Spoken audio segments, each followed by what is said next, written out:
Fellow citizens of Uganda, first of all, I would like to say that if anything happens to me, just know who is responsible. Every year in September, Uganda remembers the tragic 1972 abduction and disappearance of Uganda's Chief Justice, the late Benedict Kiwanuka.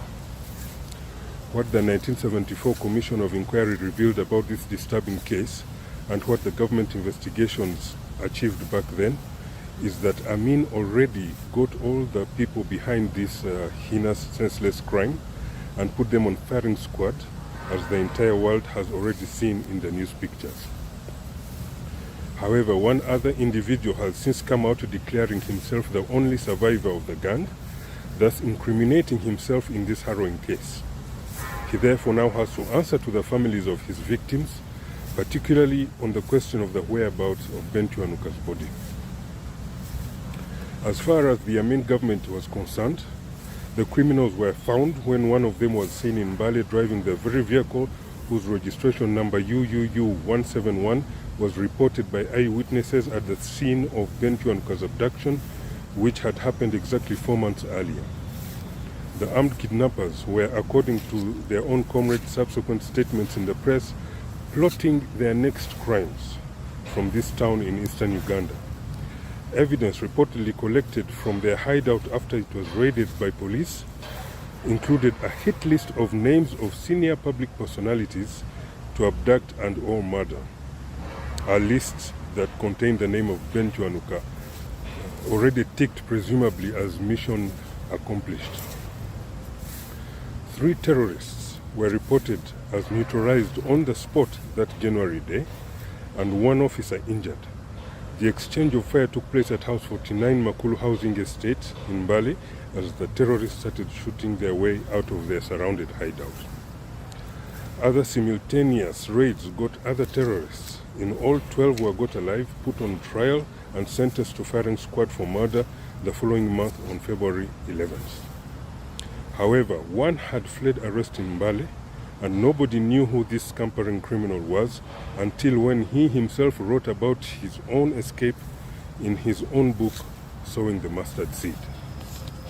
What he wrote, and I quote, "When Amin soldiers knocked at the door asking about the vehicle, I knew we were finished. I had the car keys in my pocket." So he knew that the investigating officers had followed up the investigation properly and connected the dots and got up to him and the fellow criminals, knowing what they had done on September 19th, 1972 to Chief Justice Benedict Kiwanuka. This case is therefore really simple. The person driving Volkswagen number UUU 171 clearly has some explaining to do to the people of Uganda regarding the Ben Kiwanuka case. Meanwhile, it seems that the fugitive was originally just trying to show off to the public that he once fought Amin's soldiers in Mbale, forgetting that this incident was a security operation specifically hunting for Ben Kiwanuka's kidnappers, and thus the unwitting revelation by the fugitive that he was one of the people surrounded that day at House 49, and also that he was the driver of the vehicle parked outside that house, links him directly to Ben Kiwanuka's abduction. Basically, had he just shut up about the whole Mbale incident, nobody would have ever been able to connect the dots, nobody would have ever been able to link the crime to him ever, and I wouldn't be writing this sad history here today. It all started on 19 September 1972 when a major invasion of Ugandan rebels from Tanzania took place. They were, however, swiftly defeated in battle and started undressing frantically. Each one left their rebel uniforms wherever they were and ran to mix into the civilian population, where citizens themselves first started clobbering them in mob justice. However, others managed to flee for dear life and vanished in thin air. Just 3 days later, on 22nd, Chief Justice Benedict Kiwanuka was abducted in broad daylight from his offices in Kampala. In the 3 months following Ben Kiwanuka's abduction, at least 8 other senior personalities were also kidnapped and disappeared in exactly the same modus operandi, never to be seen alive again. These include Joseph Mubiro, governor of Bank of Uganda, who was abducted just 1 week after Ben Kiwanuka, then followed by the kidnap of Frank Kalimuzo, Vice-Chancellor of Makerere University, Minister John Kalema, Minister Basil Bataringaya, Haji Kasigwa, town treasurer of Jinja, Jolly Joe, who was a comedian and labor activist, and several others. May their souls rest in peace. But it all started with Ben Kiwanuka, Uganda's first ever indigenous prime minister, a legacy not diminished even by time. Many might have seen a picture of Captain Tom Masaba of the Uganda Army surrounded by his fellow soldiers before he was executed by firing squad in public on 10th February 1973. He is reportedly the person who gave the terrorists the vehicle whose number plate eyewitnesses had noted in the broad daylight abduction.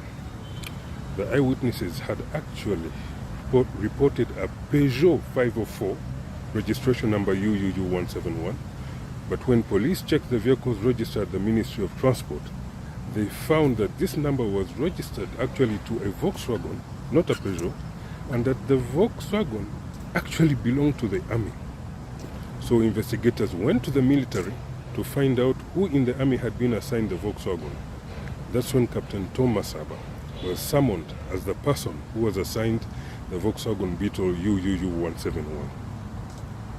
A thorough interrogation then took place, and Captain Tom Masaba made all the revelations about the terrorist group he had been working with behind everyone's back, including how they had simply swapped the number plates of the two vehicles.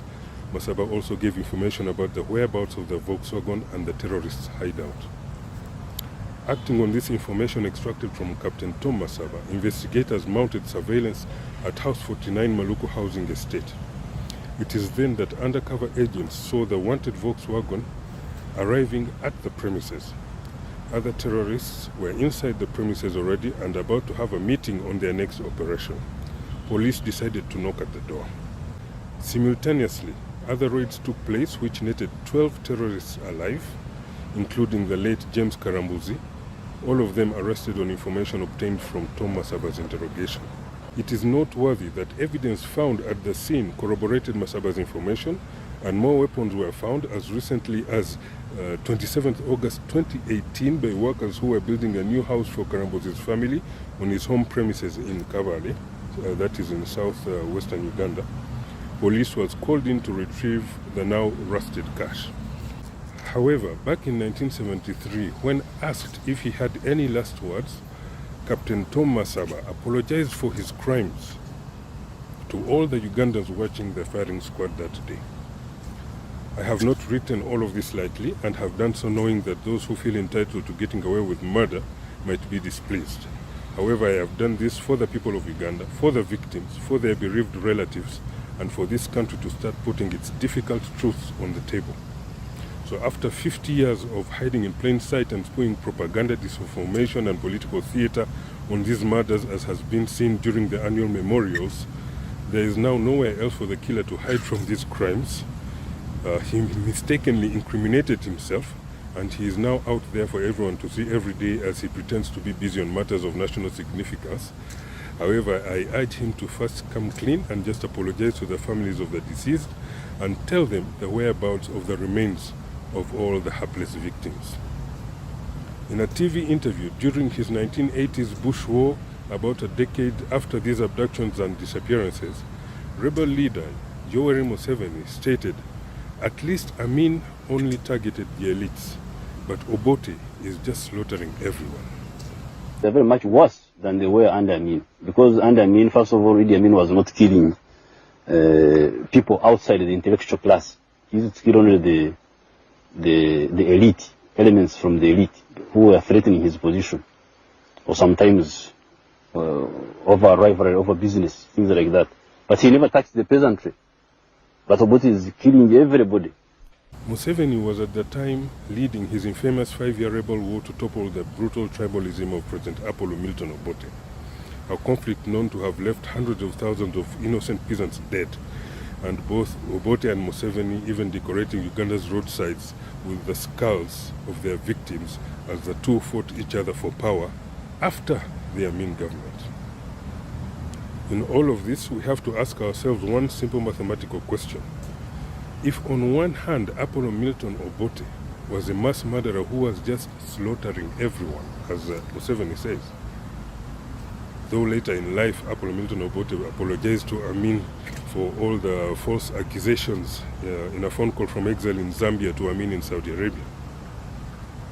And then on the other hand, Museveni was found in Mbale instigating and carrying out the very abductions and disappearances of elites whom he then says Amin killed. Who then are the actual two monsters of Uganda, and who therefore is the upright leader who for decades has been wrongfully accused of murder? Furthermore, there is this unfathomable level of macabre where the self-confessing culprit of the murders of elites attends the annual memorials of the very elites he brutally murdered. Many would equate this to a killer symbolically dancing on the graves of his victims. Essentially, the cruelty of wanting to disturb the peace of the dead 50 years later, and doing so in eerie somberness right in front of the victims' families and some Ben Kiwanuka betrayers. Yet, as the self-confessed sole survivor of the Mbale incident, where all 4 men found to have heinously disappeared Chief Justice Ben Kiwanuka were dealt with, why doesn't he just tell Democratic Party Secretary General Norbert Mao, or the party members, or the public, and the poor late Ben Kiwanuka's family, where he and his fellow criminals dumped the late Chief Justice's body so that the deceased can be given an appropriate state funeral? In light of all this, I would like everyone to know that we, the Amin family, understand best anyone who has suffered immense mental trauma and harrowing emotional distress stemming from cruel disinformation waged against them with false and baseless accusations that are literally hurting innocent people and generating tremendous stigma, grotesque myths, ridicule, malice, demonization, and propaganda against any innocent person. Who on this planet has been able to withstand the worst lies and the most vagabond insults against an innocent person more than what Amin has been the victim of? Yet he remained silent and not even responded to the deliberate, heinous disinformation orchestrated against him every single day for over 50 years and counting by angry, malicious, unapologetic killers and political charlatans who frantically try to dodge carrying responsibility for their own crimes. Let me know when you find that person. Thank you.